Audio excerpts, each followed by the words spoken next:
మంచి మిత్రుడనేవాడు తన హృదయంలోని భావాలను పంచుకుంటాడు. నీ హృదయంలో ఉన్న బాధలో నాకు కూడా భాగముంది సఖీ. నీ బాధలో పాలు పంచుకోవాలని నేనిక్కడికొచ్చాను. వెళ్ళిపో గోవింద. నేను మలినమైపోయాను.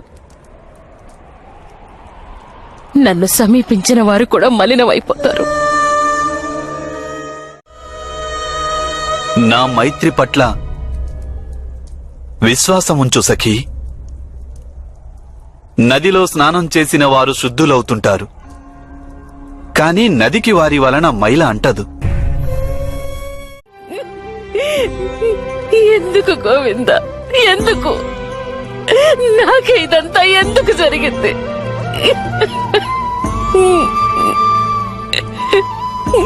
ఇంత ఘోరమైన అవమానం ఏం పాపం చేశాను గోవింద? ఏ కర్మ ఫలాన్ని అనుభవిస్తున్నాను నేను? ఈ అనర్థానికి కారణం నీవు చేసిన కర్మ కాదు, నీవు చేసిన కర్మ ఫలితమూ కాదు. అది కేవలం ఆకస్మికంగా నీ పట్ల జరిగింది సఖీ. కౌరవుల పూర్వకర్మల ఫలితమిది. అందుకే వారు ఇంతటి మహాపరాధం చేశారు.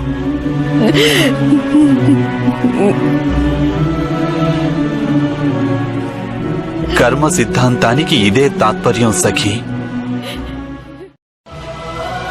సత్కార్యం అధిక సత్కార్యాలను చేయిస్తుంది, దుష్కార్యం అధికాధికంగా దుష్కార్యాలను చేయిస్తుంది. కానీ దుష్కార్యాలకు గురి అయిన మనిషి జీవితమే నరకప్రాయమవుతుంది సఖీ. కానీ బాధంతా నేను అనుభవిస్తున్నాను కదా గోవింద. అయితే ఆ బాధను నీవు త్యజించు సఖీ.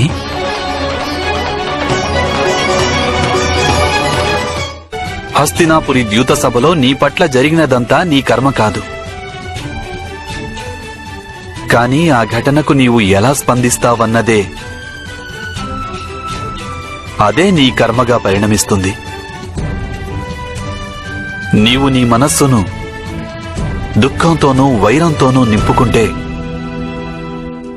నీకు కూడా అప్పుడు నరకం అనుభవంలోకి వస్తుంది. ఇక వారు చేసిన దుష్కార్యాలకు గాను నీవెందుకు నరకాన్ని అనుభవించాలి?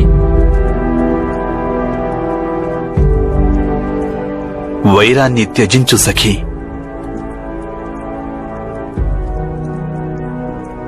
మనస్సును నిర్మలం చేసుకో.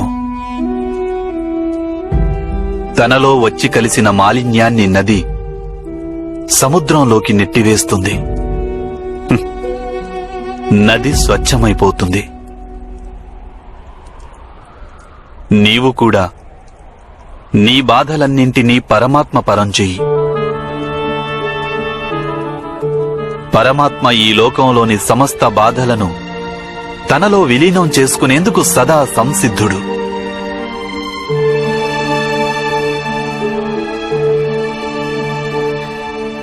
అంటే కురు సభను క్షమించాలంటావా?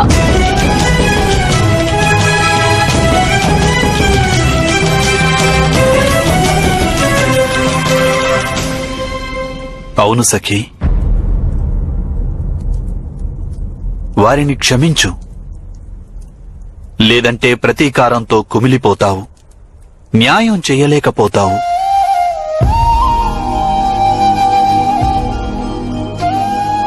ప్రతీకారం అనేది దుష్కర్మ, న్యాయం సత్కర్మ.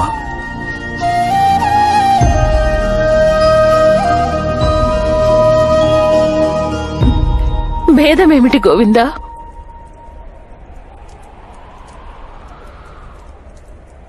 ఆర్యావర్త ఏకఛత్రాధిపతి యొక్క సామ్రాజ్ఞితోనే వారింత అసభ్యకరంగా ప్రవర్తించారు.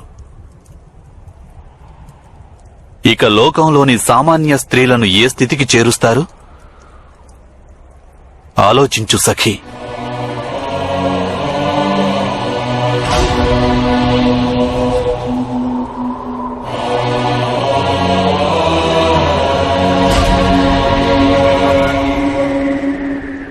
నీ బాధలో లోకంలోని బాధలను చూడు.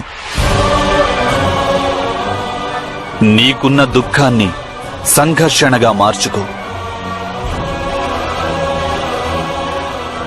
ఒక్క విషయం అర్థం చేసుకో సఖీ. ఎవరైతే తమ బాధల గురించి చింతిస్తూ జీవిస్తారో వారు దుర్బలులైపోతారు. కానీ ఎవరైతే ఈ సమాజంలోని బాధలను తమ బాధలుగా తలచి జీవిస్తుంటారో వారు బలవంతులైపోతారు.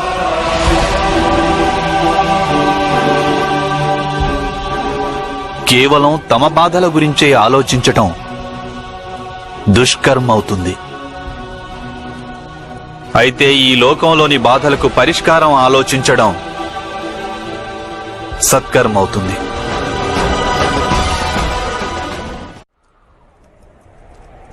అవును సఖీ, నేనే నీకు చెబుతున్నాను. సర్వప్రథమంగా దుర్యోధనుని క్షమించేసేయ్. వాని వినాశనానికి అదే తొలి మెట్టవుతుంది.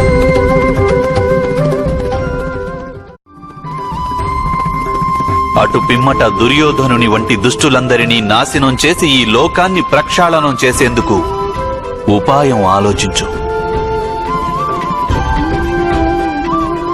నీ స్వార్థం కోసం కాదు, లోక కళ్యాణం కోసం. సమాజంలో దుర్బలులైన స్త్రీలు పురుషులను ఉద్ధరించేందుకు యుద్ధం చేయి. పరమార్థం కోసం చేసే యుద్ధంలో అందులో ఎంత హింసాకాండ జరిగినా అది ధర్మయుద్ధమే అనిపించుకుంటుంది. చేస్తాను గోవిందా. నా హృదయం అంధకారంలో ఉంది. ఆ అంధకారంలో నీవు జ్ఞానదీపాన్ని వెలిగించావు. నా ఈ చేతులతో నేను ఆ పాచికలు వేశాను. అవి నా సోదరులను దాసులుగా మార్చాయి.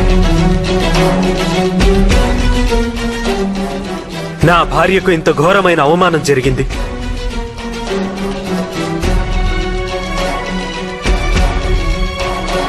భీముడు ప్రమాణం చేశాడు నా చేతులను కాల్చేస్తానని.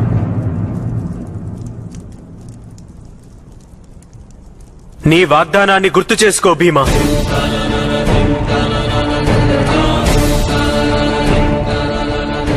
రా, వచ్చి నా చేతులను కాల్చు.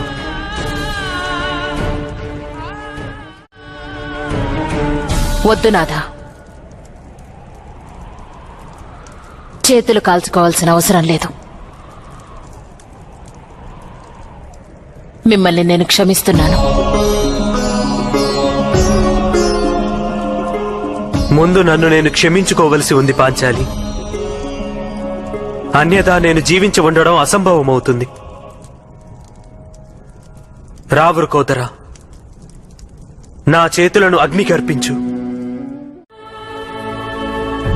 మీ శక్తులను స్వయంగా దండన విధించుకొని కోల్పోకండి బావగారు. దండన ఎవరికి విధించాలంటే ఈ దుర్దశను మీకు కల్పించిన వారికి.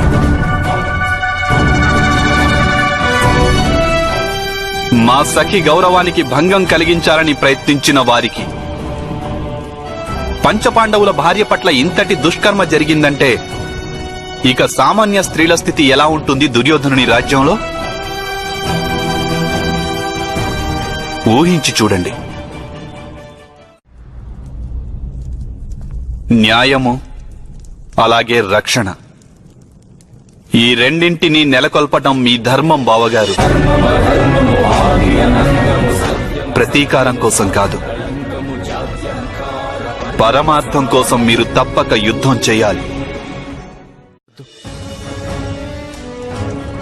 నీ ప్రమాణంలో న్యాయం ఉంది. యుద్ధం పూర్తి కానంత వరకు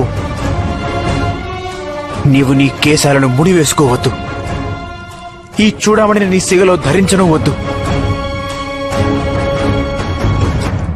నీ విరపోసిన కేశాలు మాకు సదా జ్ఞాపకం చేస్తూ ఉంటాయి మా ఈ జీవితానికి లక్ష్యం ఏమిటి అని.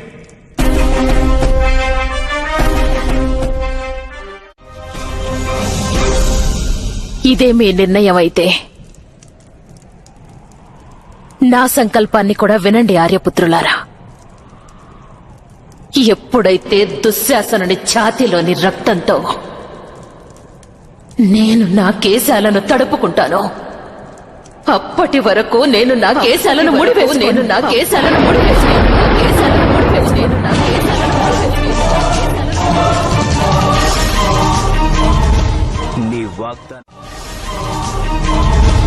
నీ వాగ్దానం నెరవేరుతుంది పాంచాలి. నేను దుశ్శాసనుడి ఛాతీలోని రక్తంతో నీ కేశాలను తడుపుతాను. ధృతరాష్ట్ర మహారాజుకు మహారాణి గాంధారికి జీవితం లేక సుఖమనే వెలుగు ఉండదు పాంచాలి. అంధకారమే మిగులుతుంది.